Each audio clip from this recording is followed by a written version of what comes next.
All right, Ryan, what's on your radar?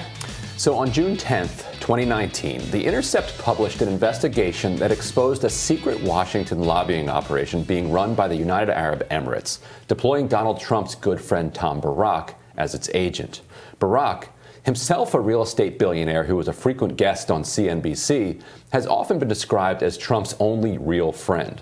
And he was floated as a potential chief of staff, but decided to stay on the outside instead. On June 20th, 10 days later, FBI interrogators sat down with Barrack and questioned him about his relationship with Rashid al-Malik. Now, al-Malik had already been a subject of the Mueller probe, and one of the things people forget about that investigation is that it didn't just look at Russian involvement in the election. It looked at foreign influence operations more broadly, and it zeroed in on Gulf states like the UAE and Saudi Arabia. The Intercept had found that al-Malik was a paid agent for the UAE and was in regular contact with Barrack, one of the most influential people in Trump's orbit. A year earlier, the New York Times' David Kirkpatrick had revealed the extent of the contact between Barrack and UAE Ambassador Yusuf al-Otaiba. That report was based on emails either hacked or stolen from Otaiba's inbox, and the source doled them out to various media outlets, including The Intercept, and there's good reason to believe, though it can't be proven, that UAE rival Qatar played a role in that. So just remember that anytime somebody says the media shouldn't report on hacked or stolen documents. If the information in the documents is legit and is something the public should know, it doesn't matter where it came from.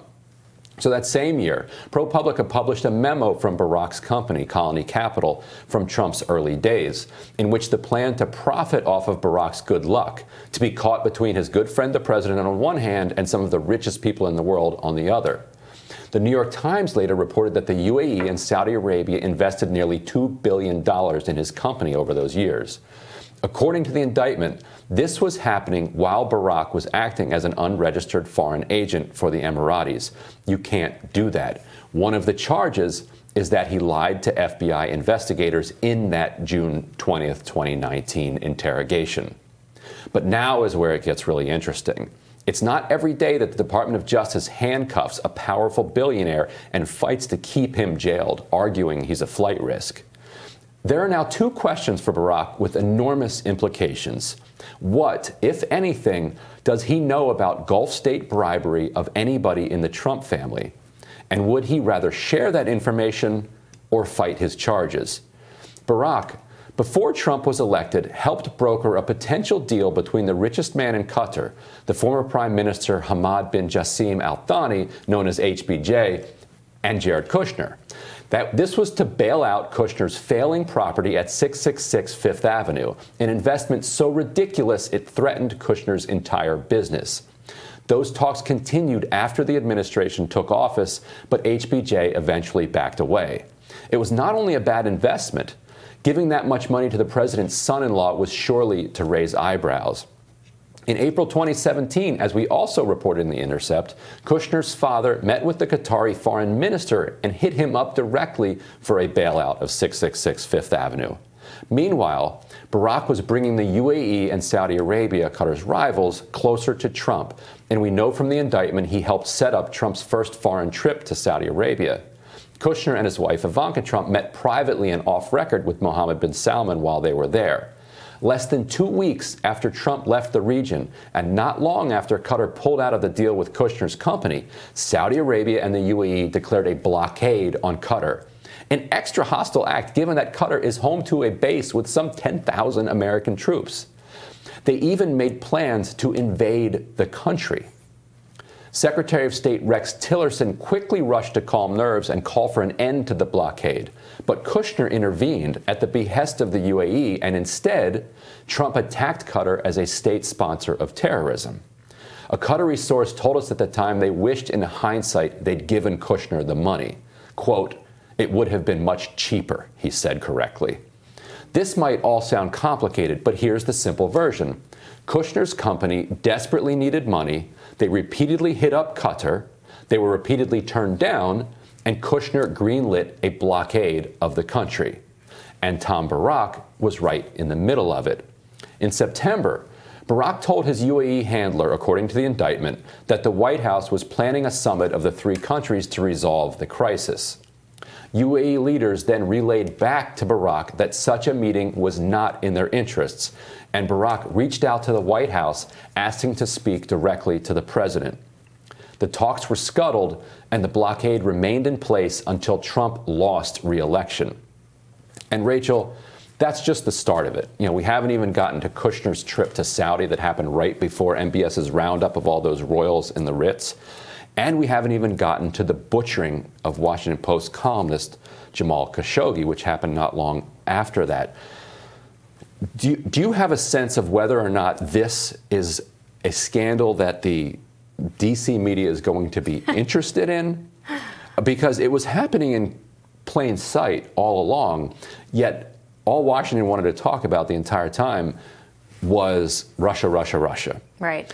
Even though I was hopeful at the time that the reporting would get picked up because the magic word of Mueller was in there. Like, Mueller was uncovering a bunch of these foreign entanglements. But if it wasn't Russia, nobody seemed to care. It was like as if these Gulf states could get away with whatever they want because they weren't just caught up in this one narrative that D.C. cared about. Well, this, I think, is the question at hand, because what you're describing is explosive. I mean, this is massive layers of corruption, if everything in here is true, and hopefully Tom Barrack will shed some light on, whether it is or not. But to your point, whether or not this will be covered, this sort of is an indictment of D.C. itself, because I suspect if it doesn't get covered, it's because the rot goes so deep. Because what we're talking about here is not just sort of influence peddling writ large, it is specifically using our foreign policy for personal financial outcomes. And I suspect that this goes beyond just the Kushner and Trump family and into sort of the corridors of power around this city. And so that's why I think the reporting you guys do is so important, because it does shed a light on these things that may not get covered elsewhere. And my guess, I'm curious for your take, I don't think Barrack is going to talk. And I think what we just talked about with Khashoggi is one of the reasons why. So the charges right now are white-collar crime. It's not registering as a foreign agent. It's lying to the FBI. Those are essentially the charges. The rule is that if you're doing work on behalf of a foreign government, you're allowed to do that, but you have to tell the Department of Justice. You have to register with them so that they know who's trying to manipulate our government. He didn't register. We're talking, maximum, if you stacked everything, it could be a long sentence, but typically you're looking at a year or two. He's an old man, he's in his 70s, but you do a year or two in federal prison, and then once you're out, you have your life back, and you still have your money. If you flip, you have now turned on people who have shown that they're willing to send a hit squad to Canada to go after a Saudi dissident there, that they're willing to lure a Khashoggi into a Turkish consulate and dismember him. So, if you're Barrack, you're like, maybe I'll just take the year or two here. But I wonder in Washington how many people read this indictment and were like, wait a minute, I've done that. Right. Like I had dinner with Ambassador Oteba. He asked me for some questions. He asked me some questions about what the administration's up to. He asked for a favor or two. I did that favor. Was I supposed to register? Do you think that that's one reason we won't hear a lot about it? I do in some respect, because to your point, if you work in this city long enough and you work in politics, you are bound to come across foreign agents. Like, they're all here officially, right? You're bound to come across them. When I worked in Congress, I would have meetings, with different secretaries from the embassies. That's just how business is done. And it's very difficult, I think, to distinguish between people who are here, representing the interests of their country and people who are here for a more insidious purpose. And I'm wondering what you think if, there's a lot of talk if FARA, that you mentioned, the law, the Foreign Agent Registration Act, needs to be updated to account for the kinds of influence that we're seeing. I've talked a lot about this before, where, foreign countries will donate to American think tanks who then put out policy that may or may not be supporting those countries. That's not really disclosed in a lot of cases. So, do our laws even account for, how this business is done? Right. We shouldn't have to rely on, a leak to The Intercept or The New York Times to find out, which foreign government is funding which think tank. That should be disclosed. And certainly if people are testifying before Congress, they should be disclosing not just the think tank that they work for, but who funds the think tank. And if their work is earmarked to that particular subject, that would be a good thing to know. Yeah.